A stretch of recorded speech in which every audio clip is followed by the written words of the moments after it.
all. This is Chandrabhan प्रसाद. जय भीम, जय भारत. दलित note power पर आपका एक बार फिर से स्वागत है. आपको मालूम होगा कि हम सब इस समय अमृत काल में जी रहे हैं. अमृत काल आ गया है.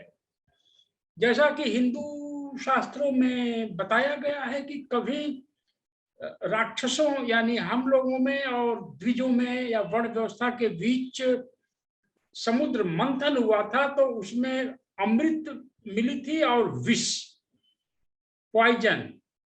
तो अमृत तो वर्ण व्यवस्था के लोग ले गए और दलितों को मिला पॉइजन, विष. तो मुझे तो इसकी उम्मीद नहीं थी कि इतनी जल्दी वर्ण व्यवस्था के लोग या द्विज लोग यह डिक्लेयर कर देंगे कि अब अपर कास्ट का शासन भारत में आ गया है. तो अपर कास्ट का शासन भारत में आ गया है तो मनुस्मृति पूरी तरह से तो लागू नहीं हो सकती, लेकिन उसके कुछ कुछ अंश जरूर लागू हो सकते हैं. मसलन मनुस्मृति में लिखा है कि दलितों को धन संग्रह का अधिकार नहीं है, सोने चांदी का उपयोग का अधिकार नहीं है. तो अब दलितों का जो धन का स्रोत था वो थी पब्लिक सेक्टर बैंक, सरकारी नौकरियां. तो क्या जितने लोग आज रिटायर हो रहे हैं उतने ही लोग भर्ती हो रहे हैं? अगर नहीं तो दलितों पर जो धन की पाबंदी थी उसकी शुरुआत हो चुकी है. आज 2010 में जो लोग जॉब ज्वाइन किए हों, आईएएस हो चाहे छोटे मोटे बाबू, ये जो है ये 2035 में रिटायर हो जाएंगे. जब 2035 में ये रिटायर हो जाएंगे और उसी प्रपोर्शन में नई भर्तियां नहीं होंगी तो दलितों का जो वेल्थ अभी है उसमें भारी गिरावट आ जाएगी. तो ऐसी परिस्थिति में हमें क्या करना चाहिए? हालांकि दलितों में बिजनेस की बात करना, धन दौलत बनाना बिजनेस के द्वारा ये ज्यादा फैशनेबल नहीं है, पर हम लोग फिर भी प्रयास कर रहे हैं क्योंकि हमें फ्यूचर दिखाई पड़ रहा है कि 2050 तक दलितों की स्थिति कैसी होने वाली है. हमारे बीच मेशराम साहब एक बार फिर से ज्वाइन कर रहे हैं. अमिताभ मेशराम साहब, आपका स्वागत है. जय भीम, जय भारत. जय भीम, जय भारत सर. तो आप एक बिजनेस की बात कर रहे थे, जैसे कि आज के 20 साल 30 साल पहले चले जाइए तो सारे बच्चे पहले घरों में पैदा होते थे, लेकिन अचानक 10 साल के भीतर ऐसा चेंज आया कि अब सब बच्चे हॉस्पिटल में या नर्सिंग होम में पैदा होते हैं. इसी तरह से आने वाले 10 सालों में बारातें, जो शादी की बारात है, वह लड़की के दरवाजे नहीं जाएंगी, कहीं मंडप में जाएंगी जो घर से दूर है. वो क्या है, जरा इस पर बताइए आप. हाँ सर, इसमें हम 2 सेक्टर कवर कर सकते हैं. पहला एक सेक्टर कवर कर सकते हैं जो जनरल अभी तक चल रहा है, जिसमें नॉर्मल कैटेगरी के लोग अपना शादी ब्याह का फंक्शन इन्वॉल्व करते हैं. शादी ब्याह का जो प्रोग्राम्स होते हैं इसमें बहुत बड़ा बिजनेस होता है, बहुत बड़ा, और बहुत सारा मैन पावर से लेके सारों को रोजगार मिलता है. तो जो भी आदमी इस टाइप के इवेंट मैनेजमेंट में, मैरिज इवेंट मैनेजमेंट में जाना चाहते हैं, उसके लिए बहुत स्कोप है. और ये स्कोप इतने परसेंट से बढ़ रहा है कि इसका समझ लीजिए 30 to 50% के इसमें इसका रेशो बढ़ रहा है. फिर वो ग्रामीण क्षेत्र में हो, शहरों में हो या मेगा सिटीज में हो, इसका जो ग्रोथ रेशो है साइमल्टेनियसली बढ़ते जा रहा है. इसके पैटर्न्स भी चेंज होते गए और पैटर्न्स भी चेंज होते गए और पैटर्न के साथ साथ इनका इनकम सोर्स भी चेंज होते गया. तो ये आज के डेट में मैरिज रिलेटेड इवेंट जो प्रोग्राम होते हैं, शादी विवाह का जो प्रोग्राम होता है, ये बहुत ही प्रॉफिटेबल बिजनेस है. और बहुत ही मैनेजमेंट के साथ करना होता है, तो इसमें स्किल का भी बहुत अच्छा सा इन्वॉल्वेशन दिखा जाता है। तो अब मोर प्रॉफिटेबल बिजनेस है तो प्रॉफिट कितने परसेंट रेशियो से हो सकता है, इसमें अगर मैं पर्दा डालना चाहूंगा तो इसमें 300% टू 400% तक का प्रॉफिट होता है। इसको प्रॉफिट को कैलकुलेशन करना होता है डिफरेंट सेगमेंट में, मगर ये जो बिजनेस है आज के जमाने का अलग है और पुराने के अगर हम 2 4 5 साल जाते हैं तो उसमें बिजनेस अलग है। इसको होता है गैदरिंग के हिसाब से, यानी एक इवेंट होगा, समझ लीजिए एक छोटा सा अपना रहे गांव खेड़ों में या शहरों में भी एक इवेंट करना है जिसमें 200 500 लोग आते हैं, तो उस शादी के इवेंट्स में कितने टाइप के बिजनेसेस इन्वॉल्व होते हैं। पहला बिजनेस इन्वॉल्व होता है जो कि कैटरिंग में होता है, जो आपका हॉल या लॉन बुक करते हैं लोग। पहले के जमाने में तो ये घरों में होता था, अब ये हॉल और लॉन में आ चुका है। आप हम थोड़ा अपडेट बात करेंगे हॉल और लॉन्स की। हॉल और लॉन्स एक बिजनेस हो गया। उसके साथ आपका डेकोरेशन, जो मंडप डेकोरेशन होता है वो एक बिजनेस हो गया। लाइटिंग वो एक बिजनेस हो गया। उसके बाद कैटरिंग सर्विसेज वो एक बिजनेस हो गया। फूड कुकिंग वो एक बिजनेस हो गया। उसमें क्लीनिंग वो एक बिजनेस हो गया। बिछायत का सामान वो एक बिजनेस हो गया।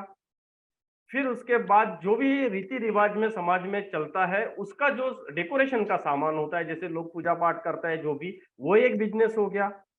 इसके बाद उसमें जो लगने वाला अदर बिजनेस जो कि ये शादी से थोड़ा हटके जाता है, जैसे कि हमारा ज्वेलरीज का बिजनेस हो गया, कपड़ों का बिजनेस हो गया, मेकअप का बिजनेस हो गया। तो एन नंबर्स ऑफ बिजनेस जो आपके समाज में आप आंखों से देखते हो, उसका सारों का गैदरिंग ये मैरिज इवेंट प्रोग्राम में दिखाई पड़ता है। अब इतने वेरिएंट्स के जो है, तो हम अगर एक एक वेरिएंट को भी कैलकुलेट करते हैं शादी में, तो all are the profitable business with 300 to 400 business percents में। अगर एग्जांपल मैं लेता हूं कि एक छोटा सा अगर दुल्हन का मेकअप करना है, तो मेकअप का आज के डेट में अगर देखा जाए तो हमारे जो प्लेसेस है या ना जो पूरा प्लेसेस में, इसमें 5,000 से लेके 50 और लाख रुपए तक मेकअप। तो क्या इतना मेकअप इन्वेस्टमेंट कॉस्ट है? नहीं, इन्वेस्टमेंट कॉस्ट नहीं है। इसमें इन्वेस्टमेंट कॉस्ट नहीं है, इसमें खाली सर्विस कॉस्ट है। इन्वेस्टमेंट कॉस्ट तो ओनली 5 और 10,000 होगा। तो रेशियो ऑफ बिजनेस ऐसा हो जाता है। कपड़ों में भी वैसा ही है, खानों में भी वैसा ही है। खाने की प्लेट्स होती है, पहले तो हम आचार्य लोगों को बुला लेते थे, महाराज लोगों को बुला लेते थे, खाना बना देते थे और सर्व करते थे। अब कैटरिंग प्लेट सिस्टम से आ गया है। कोई बंदा नहीं चाहता है कि मेहनत करे प्लेस से, तो कैटरिंग बिजनेस को भी सारा वाव मिल गया। अब ये भी छोड़ के एक इवेंट आ गया। हम टोटल कंबो पैक लेते हैं इवेंट मैनेजमेंट का, मैरिज इवेंट मैनेजमेंट का कंबो पैक। उसमें आपको बैंड बाजा से लेके, लॉन से लेके, लाइटिंग से लेके सारा हम अरेंज करा के देते हैं। तो ये स्मॉल सिटीज में लॉन और इसमें हो रहा है। तो सर क्या हम इसमें एक एक पॉइंट पे डिस्कस करें या पूरा इस इवेंट को एक साथ ही डिस्कस करें?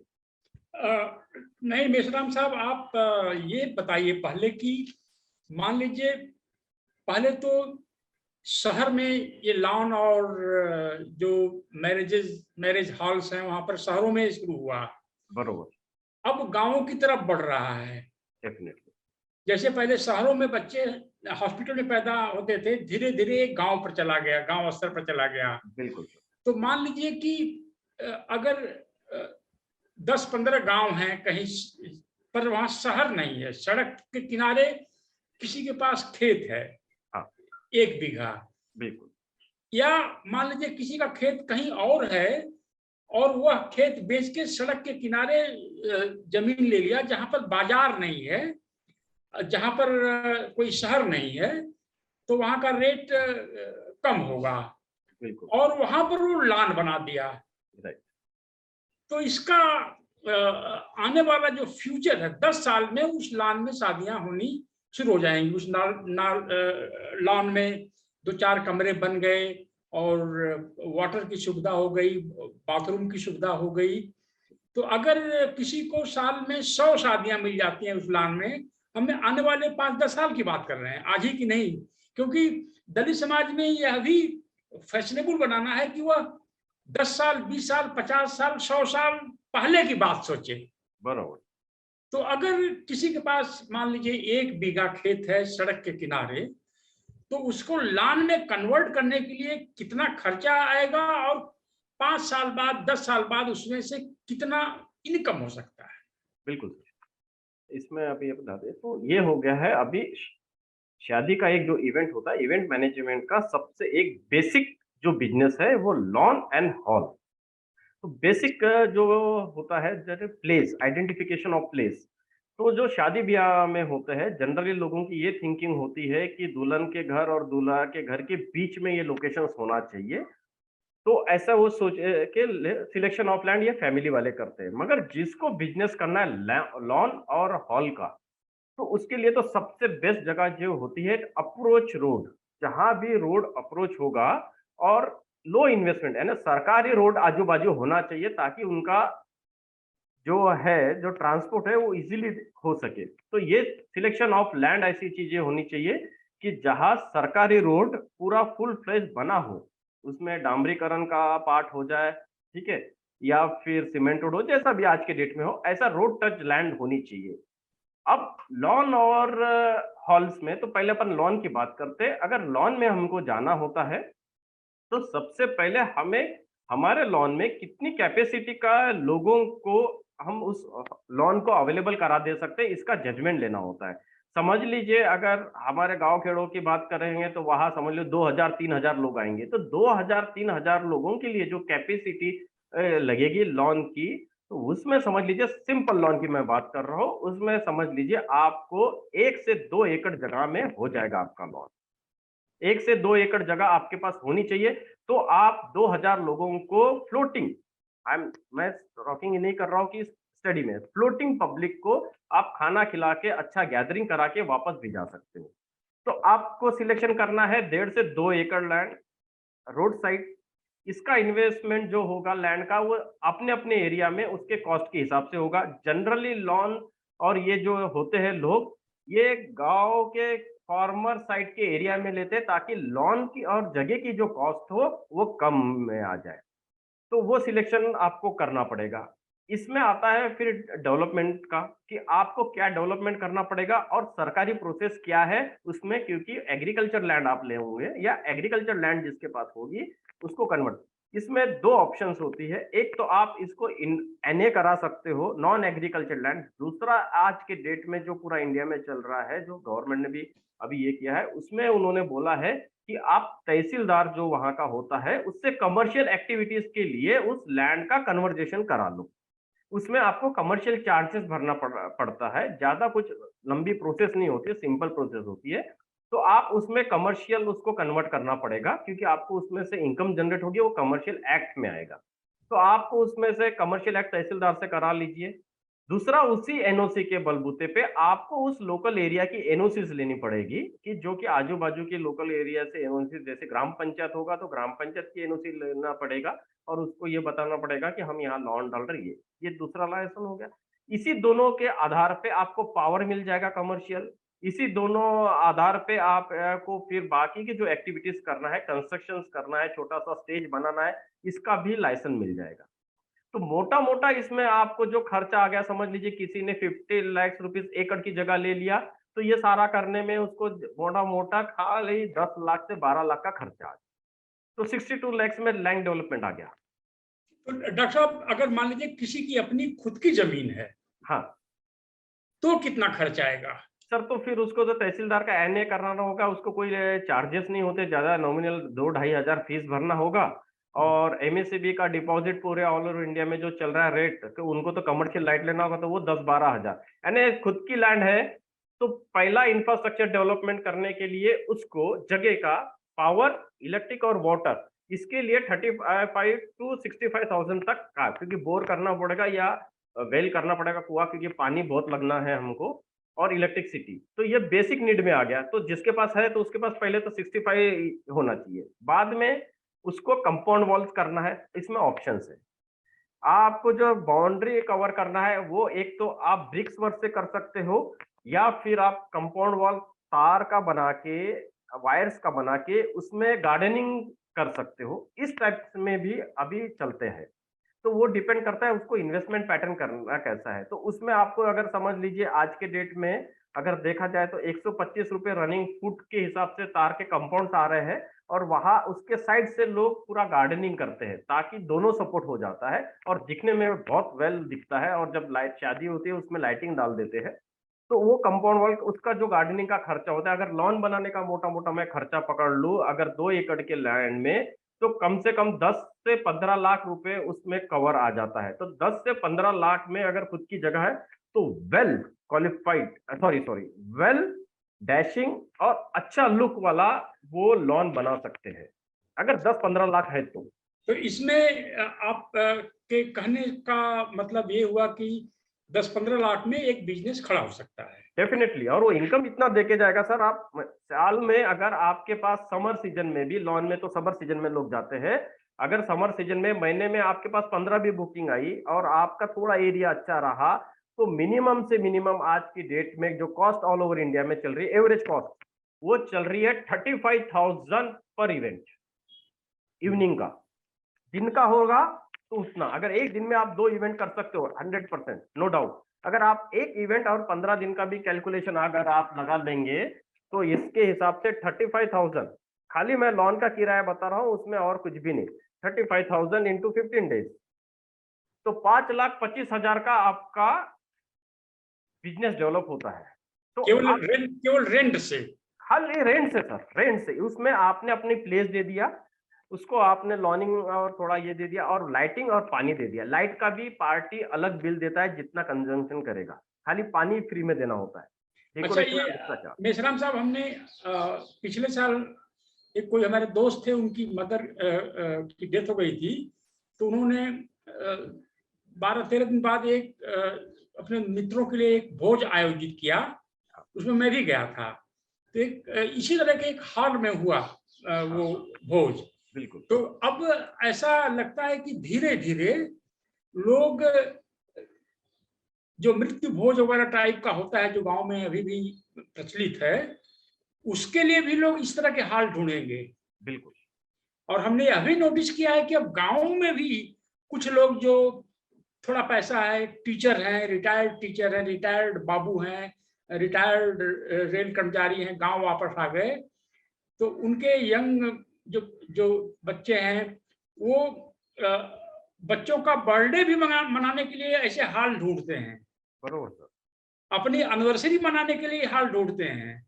तो केवल यह शादी के लिए ही इस तक ही सीमित नहीं है, यह शादी है, इस तरह के भोज हैं मरने के बाद, और बर्थडे इवेंट्स हैं, और ये जो है एनिवर्सरी इवेंट्स हैं। तो ये क्या है, एक नया बिजनेस उभर रहा है समाज में।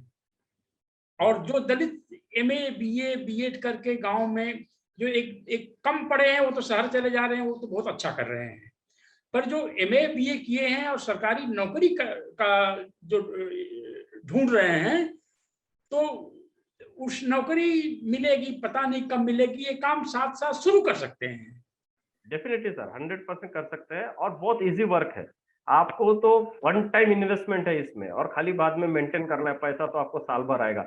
इसका जो वर्किंग डेज होता है सर, वर्किंग डेज यानी हम उसको लॉन सीजन में अगर कैलकुलेट कराते हैं, तो वर्किंग डेज जितना मिलता है हमको करने के लिए, तो उसमें हमको मिलता है सर 160 टू 180 डेज, 365 डेज में से। अगर आपको उसमें से 100 डेज भी मिल गए, तो 35 लाख रुपीज आपके कहीं नहीं गए। अच्छा, तो अब ये देखिए, ये जो बातें हम कर रहे हैं, इसको केवल 500-600 लोग देखते हैं।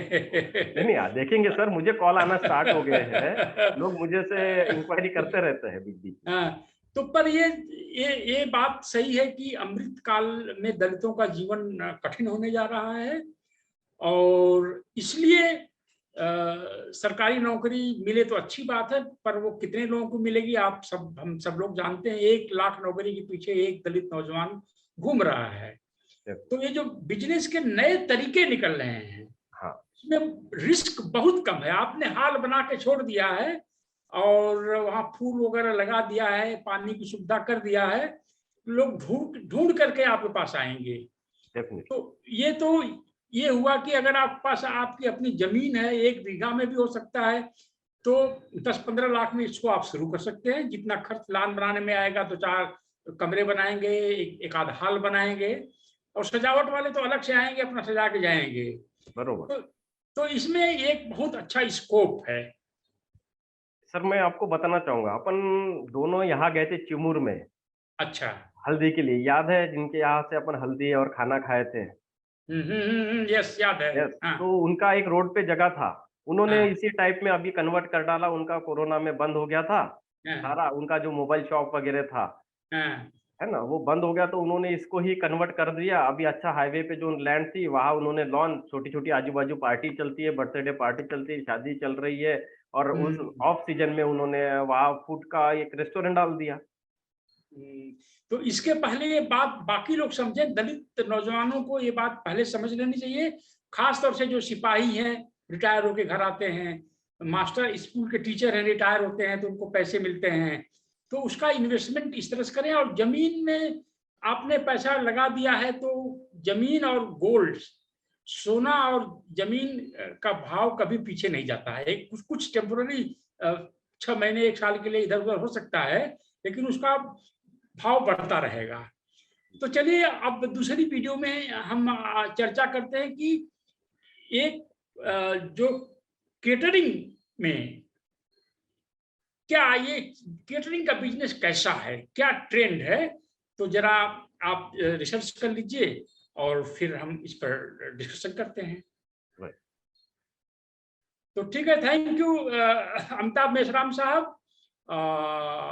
हमें उम्मीद है कि दलित समाज अमृत काल में अपने बचाव के लिए पैसे कमाने के तरीके ढूंढेगा, और ये लॉन और हॉल शादी का एक बहुत बड़ा आने वाले समय में बहुत अच्छा बिजनेस है।